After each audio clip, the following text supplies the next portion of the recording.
मंत्री जी, दिल्ली में राहुल गांधी ने अमित शाह पर निशाना बनाया। उन्होंने कहा कि लोकसभा में विपक्ष के नेता राहुल गांधी ने कहा है कि मुद्दा पर यह नहीं है कि अमित शाह संसद में आकर समान विषयों पर भाषण दे। सवाल यह है कि दिल्ली में छात्रों पर गोली चलाने की अनुमति किसने दी।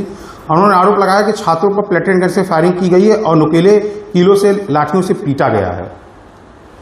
राहुल गांधी जी झूठ बोल रहे हैं कि जो मजिस्ट्रेट होते हैं जिनकी ड्यूटी लगाई जाती है वो जिलाधिकारी के निर्देश पर वो वहाँ कार्रवाई करते हैं धरना स्थल पर, चाहे वो दिल्ली जंतर मंतर हो चाहे कहीं भी हो। त्वरित फैसला लेने का अधिकार मजिस्ट्रेट के पास होता है। और जहाँ तक सदन की बात तो कह रहे हैं तो सदन में मुद्दों पर चर्चा नहीं करेंगे तो खाली वहाँ बाहर प्रदर्शन करने के लिए सदन बना है। जनता चुन के भेजती है सदन के अंदर जाकर के देश के लिए, प्रदेश अपने क्षेत्र के लिए, जनता के विकास के लिए, देश के विकास के लिए जनता चुन के भेजती है कि आप जाओ और वहाँ चर्चा करके कानून बनाओ विकास के लिए। तो अमित शाह जी चर्चा नहीं करेंगे, खाली राहुल की बात मानेंगे। उन्होंने ये भी कहा कि अमित शाह संसद में आने का साहस नहीं है। आरोप लगाया कि अमित शाह आकर विपक्ष के सामने खड़े होकर साहस नहीं है। 15 दिन में नरेंद्र मोदी और अमित शाह ने इस मुद्दे पर जवाब नहीं दिया। तो 2 दिन और सदन है ना, और उनके सामने आ जाएंगे। उनसे लोग डरते हैं, शेर हैं कि बाघ हैं, खा जाएंगे। वो सिर्फ इसी तरह की बयानबाजी देते रहते हैं, उनकी बात में कोई दम नहीं है। उन्होंने कहा विपक्ष ये जानना चाहता है कि गोली चलाने का आदेश किसने दिया। अगर अमित शाह ने आदेश नहीं दिया, गृह मंत्रालय ने किसी आदेश नहीं दिया, राहुल गांधी ने कहा यह तय होना निश्चित है कि मामला जिम्मेदारी किसकी है। वो सब जानते हैं, राहुल गांधी खाली बकबौली बुझा रहे हैं। गोली चलाने का आदेश मौके पर जो मजिस्ट्रेट होता है और जिलाधिकारी जो होता है उसकी देखरेख में ही आदेश होता है। झारखंड के लिए राहुल गांधी ने झारखंड के छात्रों से कहा कि शांतिपूर्ण तरीके से प्रदर्शन कर रहे थे। छात्रों के खिलाफ किसी भी तरह का हिंसा कांग्रेस निंदा करती है। उन्होंने कहा कि शांतिपूर्ण प्रदर्शन पर हिंसा कार्रवाई गलत है। तो वहाँ तो कांग्रेस और झारखंड मुक्ति मोर्चा की ही सरकार है। तो प्रदर्शन में छात्रों के ऊपर जो भी कार्रवाई किया गया है वो तो वहाँ की सरकार ने किया है, तो उसके भी जिम्मेदार अमित शाह जी हैं। राहुल की खुद सरकार वहाँ है। कांग्रेस अध्यक्ष मल्लिकार्जुन खड़गे ने कहा कि विपक्ष की पहली मांग की है केंद्रीय गृह मंत्री सांसद में आकर बतावें कि छात्रों पर पेट्रोल गम, आंसू गैस और लाठीचार्ज क्यों किया गया। दूसरी मांग उन्होंने ये किया कि राम मंदिर की कथित चोरी को लेकर प्रधानमंत्री संसद में क्या जानकारी देंगे। ये सब मल्लिकार्जुन खड़गे सब जानते हैं और वो जान रहे हैं कि चोरी के मामले, मंदिर चोरी के मामले में एसआईटी गठित हुई। एसआईटी ने रिपोर्ट तैयार की, एफआईआर की, दोषी पाए जाने वालों को जेल भेज दिया। फिर सुप्रीम कोर्ट में मामला गया, सुप्रीम कोर्ट ने उसमें आईपीएस लोगों के नेतृत्व में टीम गठित करने की बात कही। टीम गठित हो गई है, जांच कर रही है और उनको क्या जानकारी करना है। उन्होंने तीसरी मांग भी रख दी कि प्रधानमंत्री इन दोनों मुद्दों पर जनता से माफी मांगे। उन्होंने कहा 15 दिन में प्रधानमंत्री और गृहमंत्री इन मुद्दों पर कुछ नहीं कहें। कभी कोई माफी मांगे, क्यों माफी मांगेंगे।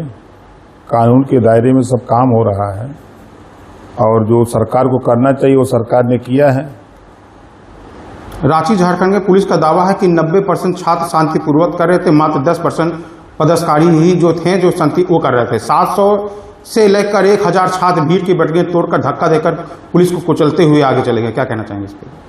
निश्चित है कि प्रदर्शन में कुछ उपद्रवी पहुंच जाते हैं जो पार्टियों से संबंध रखते हैं और सरकार को बदनाम करने के लिए वो इस तरह की कृत्य करते हैं। राहुल कहाँ चला गया, एक सेकंड। दिल्ली और पश्चिम बंगाल टीएमसी सांसद सारिका घोष ने बीजेपी पर आरोप लगाया। सारिका घोष ने दावा किया है कि पार्टी के अध्यक्ष और पश्चिम बंगाल ममता बनर्जी के काफिले पर पथराव और चट्टानों से हमला किया है। उन्होंने आरोप लगाया कि भीड़ में बीजेपी समर्थक लोग मौजूद थे और इन्हीं लोगों ने हमला करवाया है। वो बैनर लेके बीजेपी का कोई भी विरोधी जो है उस तरह कर सकता है। और हमले तो आप देखते हैं कि सेना पर हमले होते हैं, जो उग्रवादी होते हैं, आतंकवादी होते हैं तो सेना पर हमले करते हैं। तो इस तरह के जो भी लोग किए हैं उसकी निंदा हम करते हैं, ऐसा नहीं होना चाहिए। लेकिन जिन लोगों ने किया है वो सरकार जांच करके उनके खिलाफ कार्रवाई करेगी। उन्होंने छात्रों पर प्लेटेन गन और AK-47 के इस्तेमाल का भी आरोप लगाया है। गलत कहीं चला ही नहीं है। उनको पता नहीं है कि ऐसा क्यों होता है, उनको जानकारी पहले कर लेनी चाहिए। घोष ने यह भी आरोप लगाया है कि सांसद में 267 नोटिस को स्वीकार नहीं किया गया और विपक्ष की आवाज दबाई गई।